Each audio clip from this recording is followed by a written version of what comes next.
I'm looking out, it looks like blue and teals are the color of the day. Nice. Welcome and welcome to Unity of Joplin. I want to begin our service by sharing what we believe. Where there are divisions of opinions, beliefs, and perspectives, we embrace curiosity, exploration, and expanded awareness of the gifts that come within diversity. Where there is fear of the other, we stand for inclusivity and peaceful acceptance of another's right to create the life of their choosing.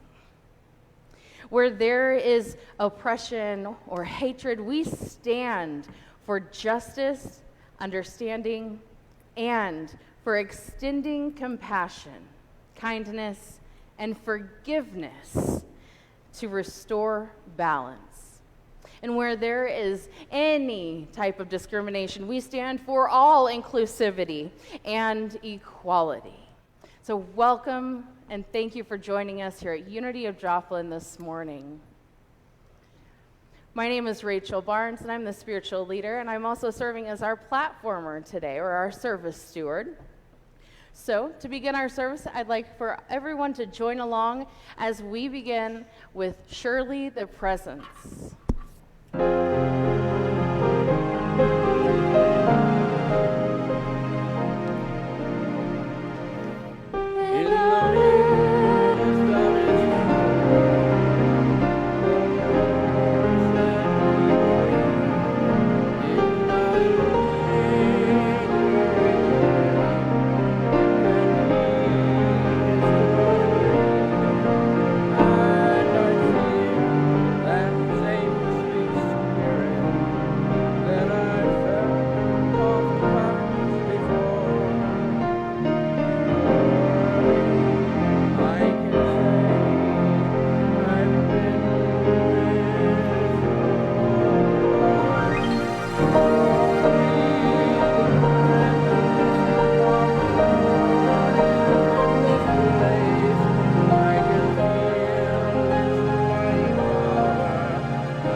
And as we do that, we prepare for the beginning of this time together, for this hour that we set apart to spend with each other. And as we come together for our opening prayer, I invite you to close your outer eyes and take a deep breath in and releasing. And take another cleansing deep breath in and release. Setting the intention today not only to expand, but to have that active release of thoughts that may be holding us back, thoughts that no longer serve us. As we join together this morning, we acknowledge that each and every person that is in this room has given a sacred yes to showing up, to suiting up, and to showing our Christ nature, not only in the presence of each other, but within our community and our world. And for this sacred yes, we give ourselves a hug. We send that love into our heart space, knowing that it circulates right back out to each and every living creature. And for this awareness, this unity of all, We express gratitude with the cells of our body, with the inklings in our mind, and with the movement of our voice and our bodies. And for this time, we say, thank you, God. And so it is. Amen and amen.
These are words of truth. So each week when we sing these, I encourage you to give them power and more power until they really take root and become those true thoughts that we are actively thinking continuously. Now I'd like to introduce our celebration team today. We've got our trustee of the day, Jefferson Myers. Thank you so much for your service. I'm the service steward for today. We've got music by Gary and Jerry and Rob. Thank you so much. We are incredibly blessed here. We've got Caden running all of our AV, and I will be giving the lesson and the meditation. Again, my name is Rachel Willis Barnes, and I am absolutely honored and thrilled to serve as your spiritual leader here at Unity of Joplin. So, with that in mind, let's stand for our second congregational song, and let's sing it as if these are the words of truth. These are the truth principles of unity. We are singing, God will take care, and this is the truth.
Now, using the power of our voices, I invite you to join with me as we say our statement of faith together.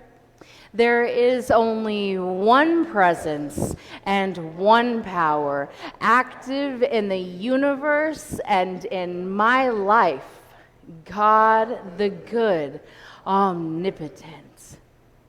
And now our mission statement. Together, our mission is to inspire, encourage, and affirm divine freedom within each other. And now our vision statement. Together, Unity of Joplin is a vibrant, progressive, spiritual movement where all are welcome as we co-create a world that works for all. And we hold this vision not only for Unity of Joplin, but for the entire world. And now we have our inspiration of the day.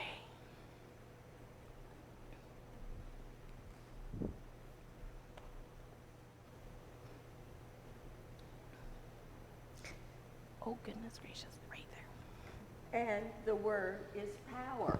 And that's what I'm about to obtain. Okay. We all have power within, and we all have our speaking voices. And the affirmation for today is, I look within and discover my power. Let's think and say that together. I look within and discover my power. And the scripture today is from Ephesians 2:10. For we are what he has made us. I might add sheet. Anyway, created in Christ Jesus for good works, which God prepared beforehand to be our way of life. That's from Ephesians 2:10. Great power lies within me, like a treasure chest of gold and precious jewels buried in my own backyard. It is so close that sometimes I overlook it, leading me to search near and far, seeking strength and value outside myself. Yet my power is my potential, a gift for me to discover. I am endowed with wisdom, love, creativity, gemstones meant to be uncovered and shared with the world. I am rich in my capacity to use these gifts to reach goals and create my life with intentionality. As I think, speak, and behave in accordance with my divine abilities, I share my treasures.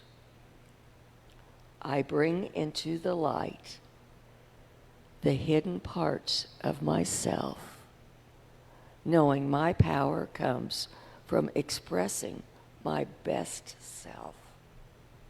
So let us affirm together again.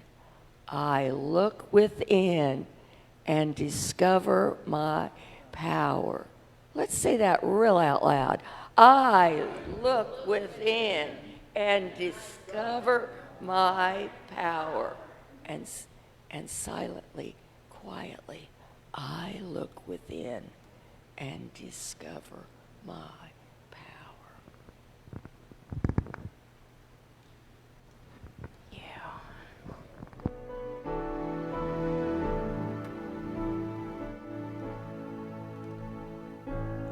I, the Lord of sea and sky, I have heard my people cry, all who dwell in dark and pain, my hand will save. I who make the stars of night, I will make their darkness bright. Who will bear my light to them? Whom shall I send?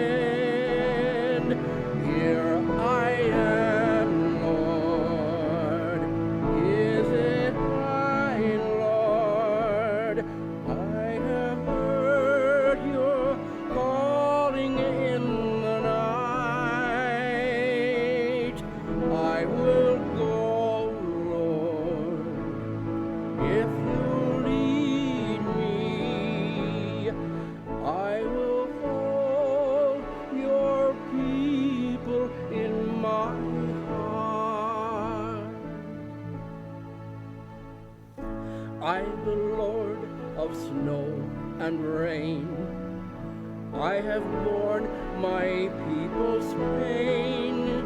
I wept for love of them, they turn away. I will break their hearts of stone, give them hearts for love alone. I will speak my word to them. Whom shall I send? Here I am, Lord. Is it I, Lord? I have heard you calling in the night. I will go, Lord, if you lead me. I will hold your people in my heart. I, the Lord of wind and flame, I will tend the poor and lame. I will set a feast for them, my hand will save. Finest bread I will provide, till their hearts be satisfied. I will give my life to them. Whom shall I send? Here I am, Lord. Is it I, Lord? I have heard you calling in the night. I will go, Lord, if you lead me. I will hold your people in my heart.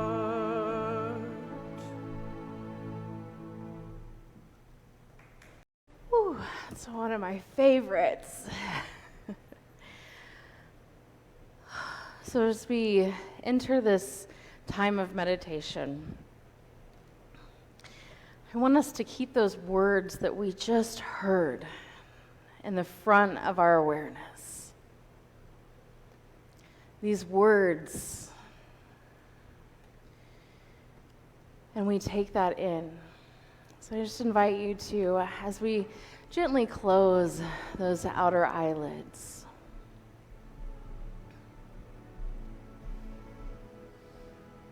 take in a deep, fresh breath of air, feeling the cool air flowing through the room.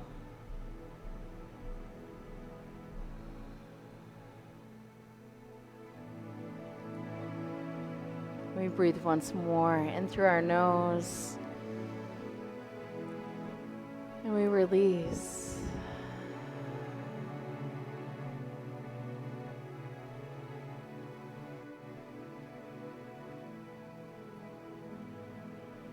And I invite you to feel your feet on the ground.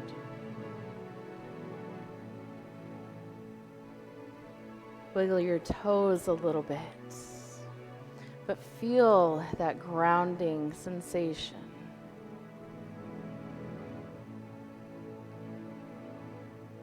And as we move up our legs, we begin to feel that same grounded sensation in our hips and in our lower back. As we just allow our body to be supported by these seats that we've chosen this morning.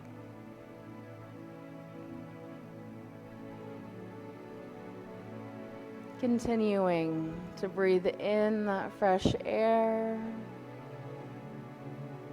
and slowly release it.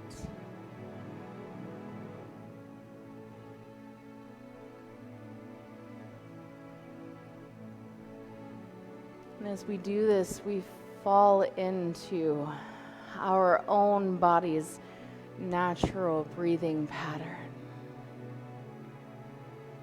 as our heart rate slows. I invite you to once again raise your shoulders up high and hold them tense. And release, rolling them backwards. Give them an extra wiggle to let any tension just fall to the sides.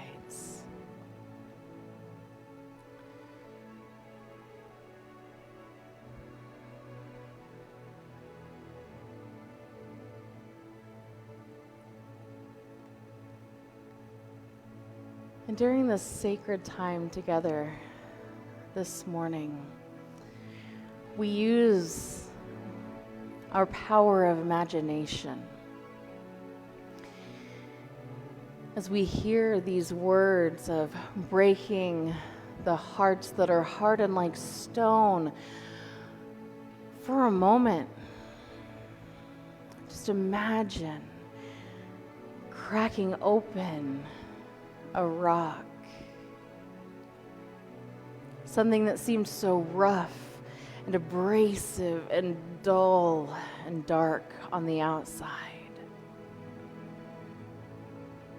And as we bust through, we see shimmering, shining light exploding forth. Not just a trickle here or there, but exploding forth, and we feel it rush over our physical presence.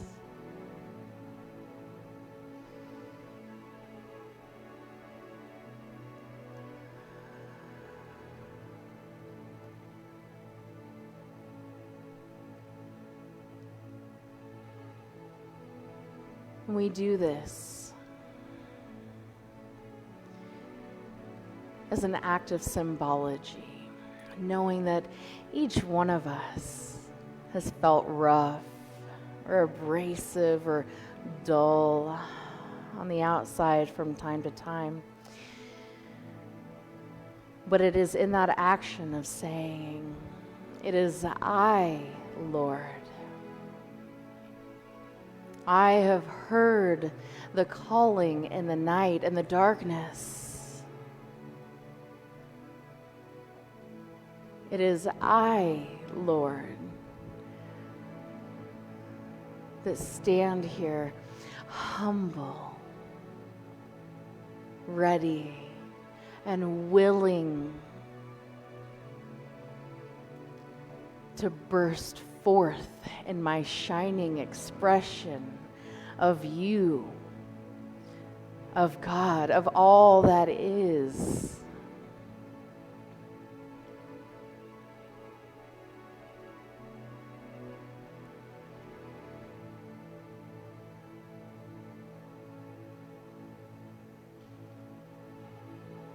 And as we do this, we extend this light outward and outward, seeing the ripple effects all throughout the community, throughout this stretch of our country, the entire country, and the world that we are blessed to share with each other.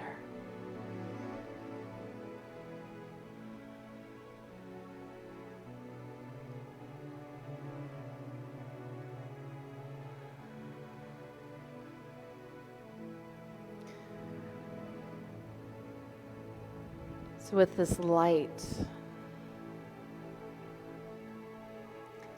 showering over us, expressing through us, we envision it lighting up each and every one of the cells in our body.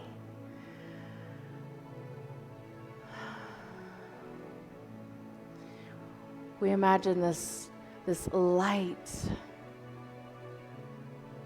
to be the energy that moves through our minds, the way that we think and the way that we interact.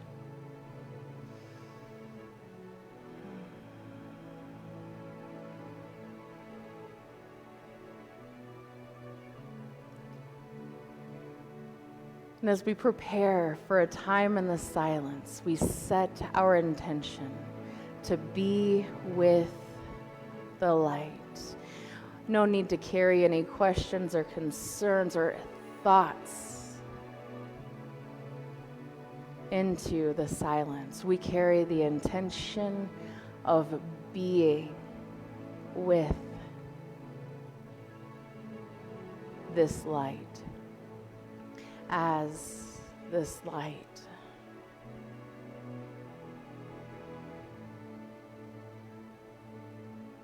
So as I ring the prayer bowl, we envision the vibrations from the sound that it creates being that which breaks open that rock and allows us to float into the silence ever so gently, to be in and to be that light.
And as we gently bring our awareness back,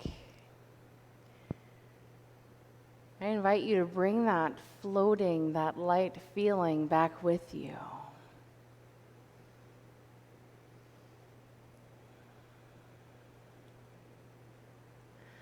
Feeling lighter.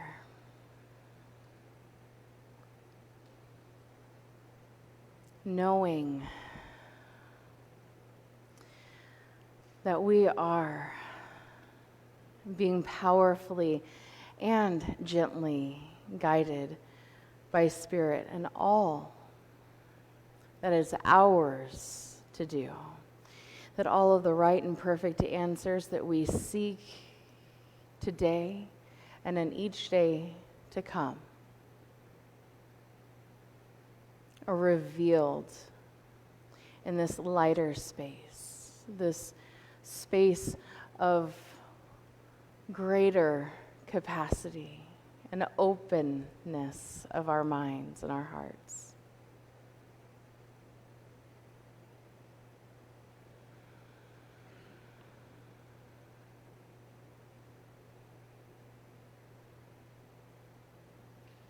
As you come to that feeling of completion, I just invite you to take one more deep cleansing breath in and release.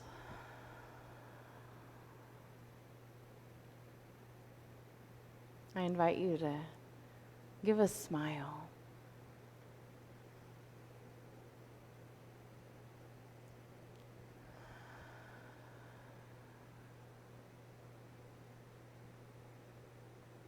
For it is with this breath and this smile that we express our gratitude for this divine time of meditation and sacred time in the silence. And so it is, and so it shall be.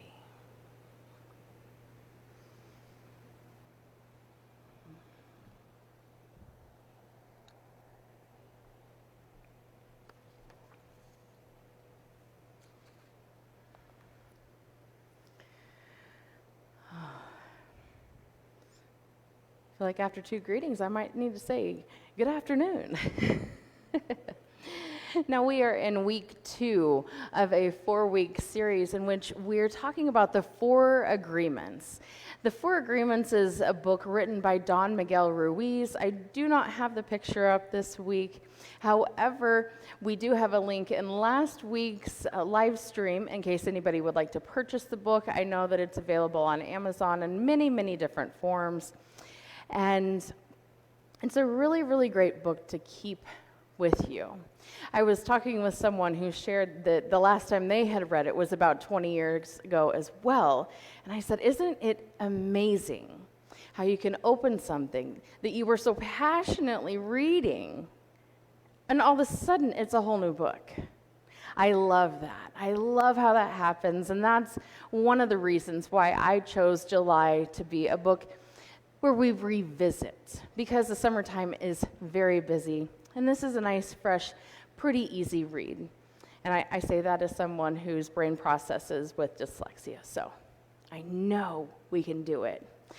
Now, the first agreement is to be impeccable with our word. Now, who of us practiced this in the last week? At least tried a little bit? Okay, so who was it super duper easy for? Okay, so that says, just by looking around, that these are powerful agreements. These are agreements that challenge basically everything that we do throughout each of our days that build into weeks, into months, throughout our entire life. So as we look at these agreements and we consider taking them on, we try our best, and we're not expecting perfection. We're a team. And if you find yourself struggling with this, reach out to a team member. We have prayer chaplains. You can reach out to me. I would love to hear how your experience is going, because I get to tell my cat and my guinea pigs how my experience is going. And, I get really good feedback, but they're not necessarily doing the agreements. So this week, agreement number 2 is do not take, and I have this bolded and capitalized because it's a bit of a struggle for me, anything. Do not take anything personally, right? I was having a conversation with someone recently who said, no, what's that second agreement? It's don't take anything personally. And I said, ooh, okay, I'm going to work on that. I'm going to work on that in this moment right now. But what's important is that we keep working on it, that we keep implementing this agreement. Now, Don Miguel Ruiz explains in the first couple of chapters that when he's speaking about agreements, these are agreements that we have built into our belief system. They are our core belief system, most of which we hold and we carry and we act out of through our subconscious. This is the space where those are solidified and they are growing. They are also directing our words, our actions, our choices, the way we interact with others, right?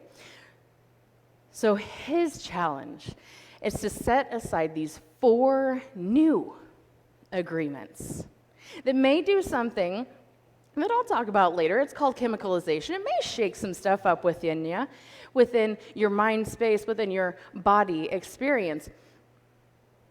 But it is a wonderful challenge. So do not take anything personal.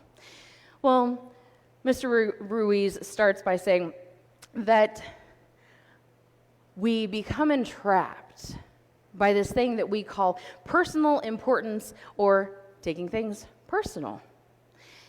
That this causes an assumption that everything is about me.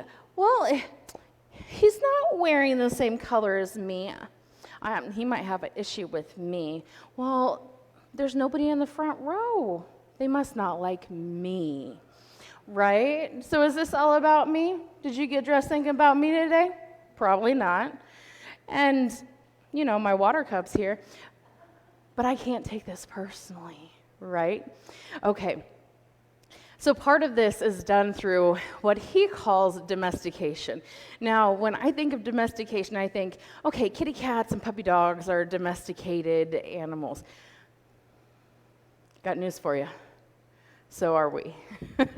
We have been raised in some type of a family situation, whether it looks like that 1950s nuclear family or not.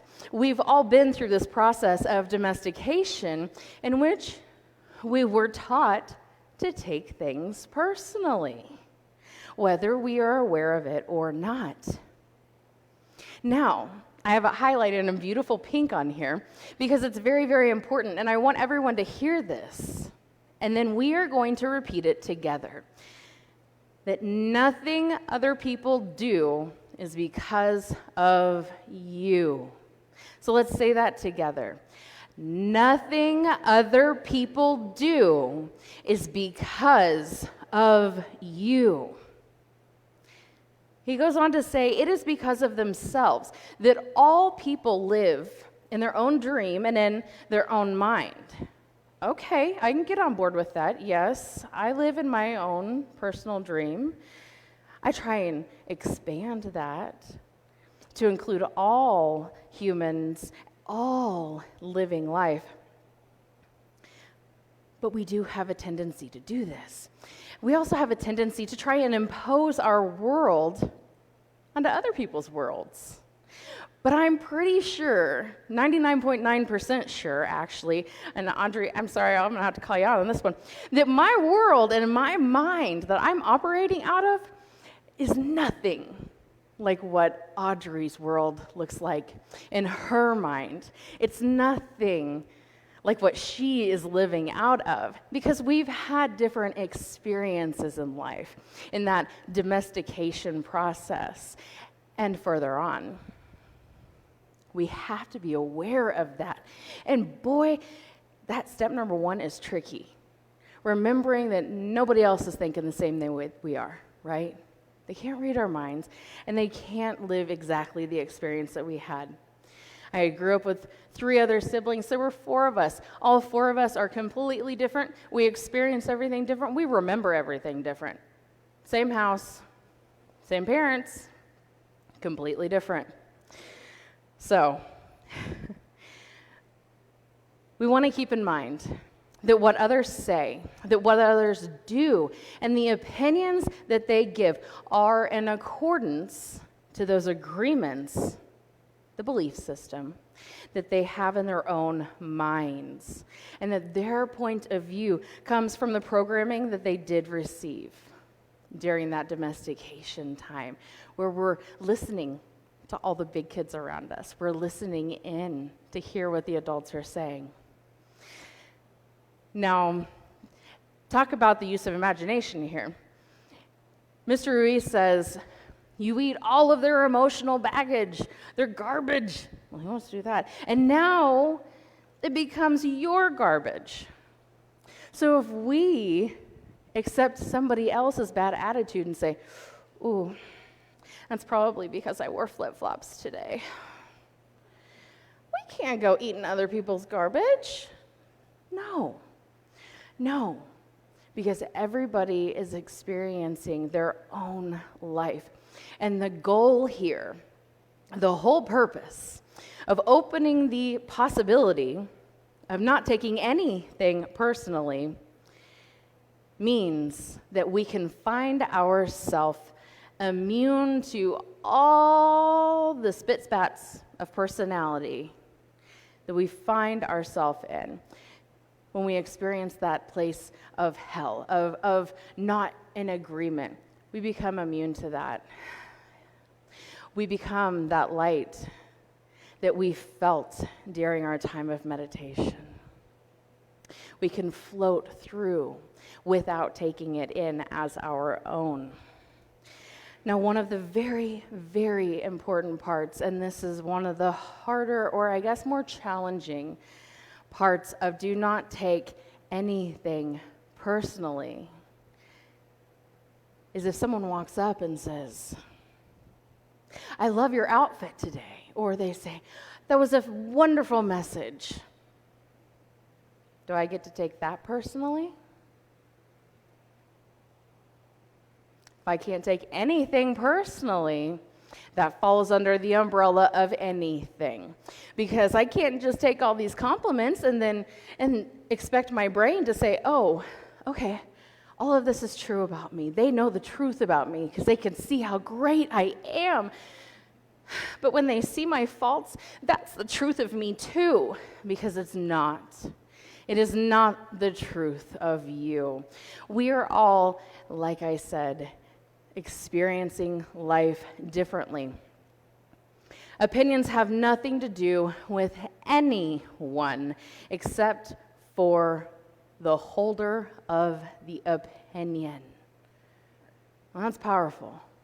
It's powerful when it comes to just a group of family members. So if we want to bring it in, if we want to kind of rein it in,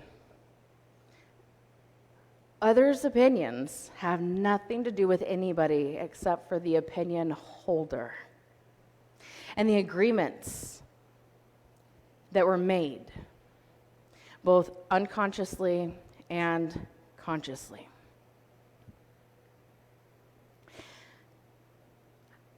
I want to share this quote, and I know I'm already running out of time, but it says, no, don't take it personally. Whatever you think, whatever you feel, I know is your problem and not my problem. Now, this doesn't have to be done in a catty way, right? Okay, because I'm seeing lots of eyes doing what my stomach did, which was like,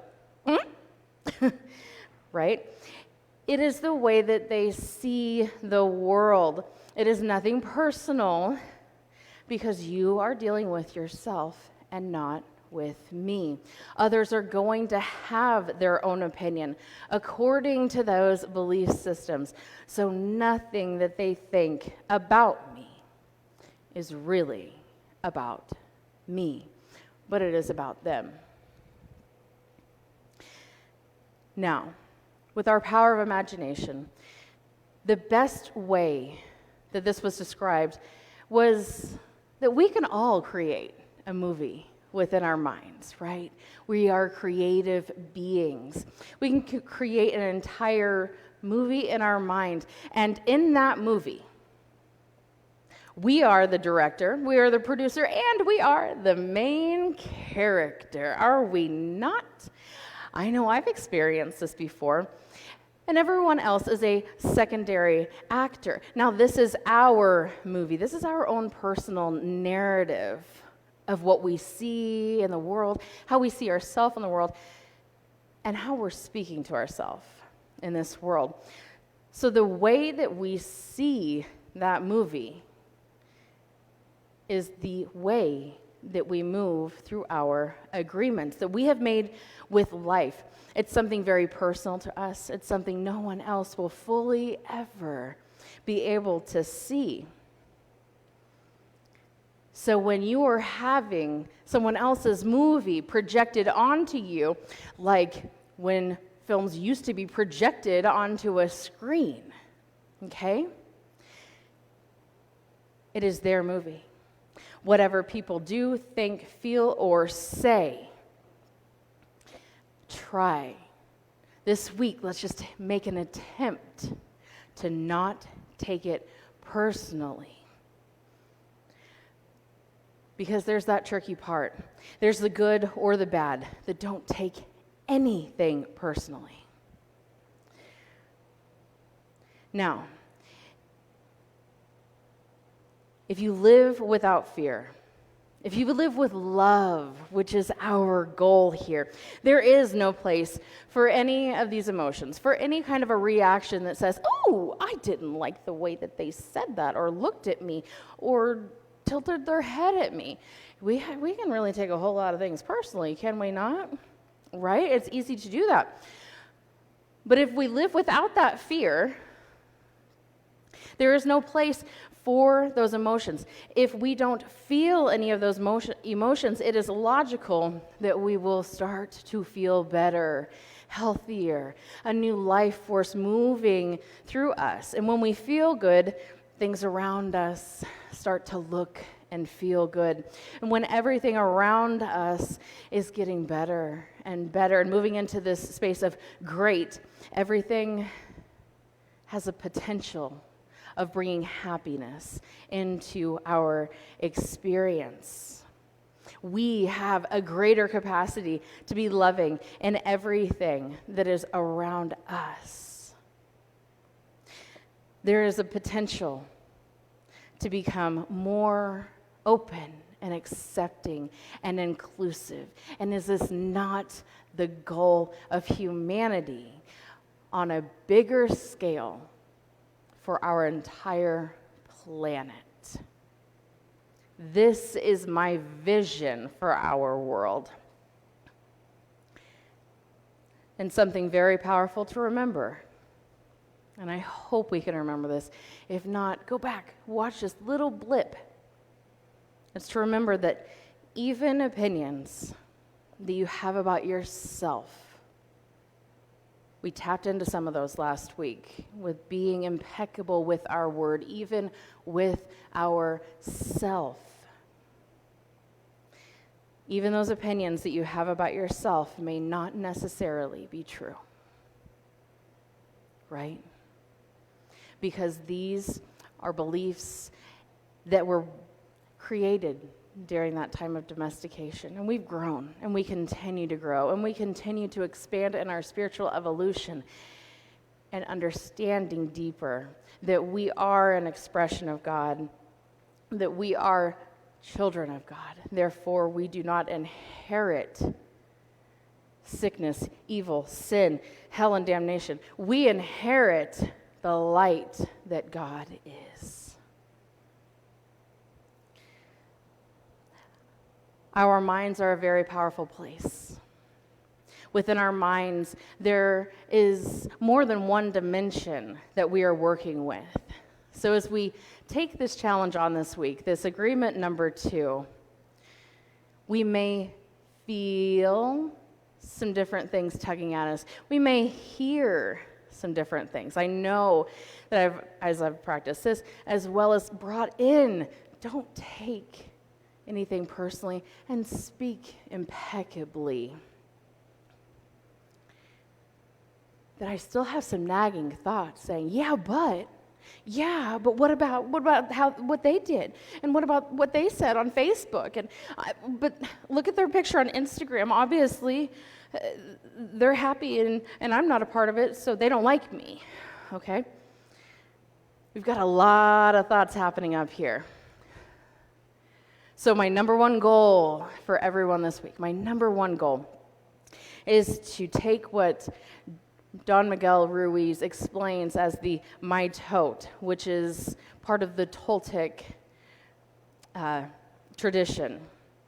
Take all of these thoughts. This mitote could best be represented by a sprawling food market where there are thousands of voices trying to talk over each other and talking about different things. And center in. Become aware of what we are hearing ourselves say.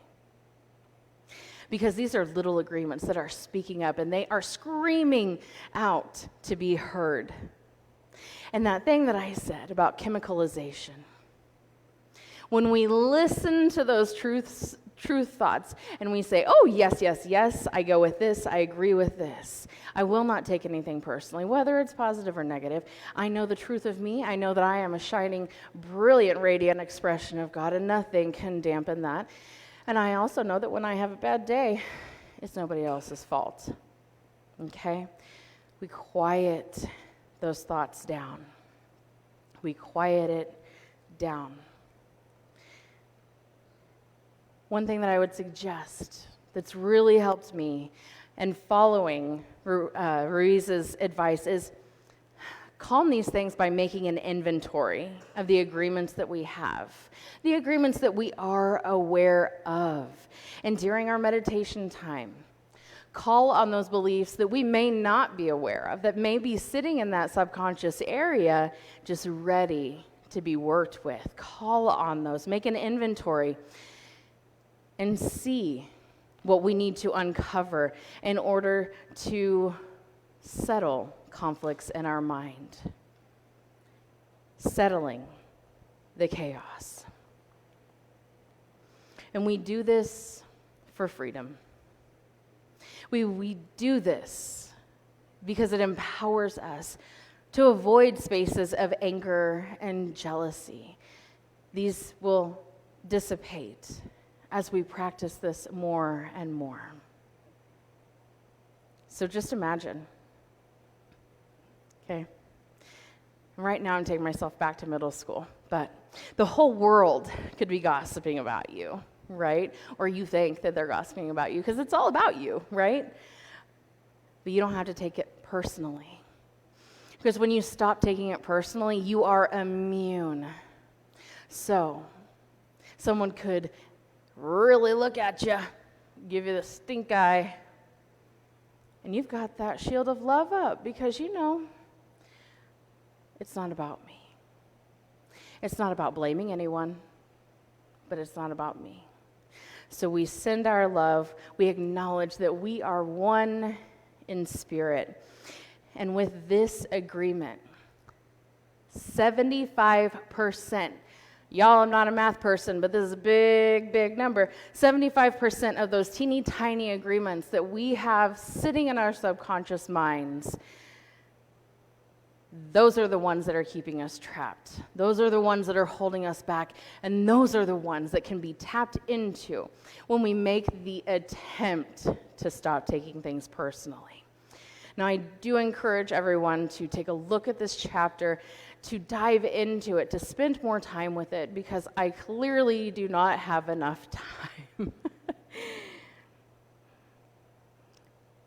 But you can ask for what you need. You can say yes. You can say no.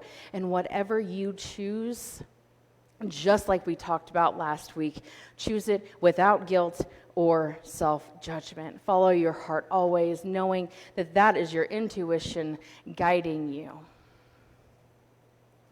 And remember that you are able to stay in that state of bliss, that light place that we visited just ever so briefly today in our meditation, in that fifth dimension, the one that Charles Fillmore talked about.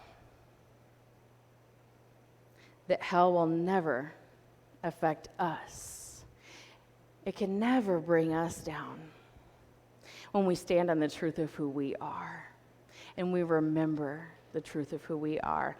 We are radiant children of God. Now, last week we said, I am one powerful manifester. So let's revisit that together. I am one powerful manifester. And this week I want to add in, I am a radiant child of God. I am a radiant child of God. And that is the truth. That is the truth. So you just remember that. I hold it with you. Reach out. Connect with us. Connect online. Join with us this week in the church. And know that this team supports each and every one of you on this spiritual journey. Because we are moving. We're shaking things up, and we are moving upward. And as we do, I say namaste. Thank you so much for joining us here on YouTube to check out our videos. I hope that you enjoyed the message that you heard today. Hopefully it planted some seeds for exploration. If you like the video, make sure that you hit the like and subscribe to our channel so that you get notifications every time we have a new video uploaded. Have a wonderful day and know that you are loved.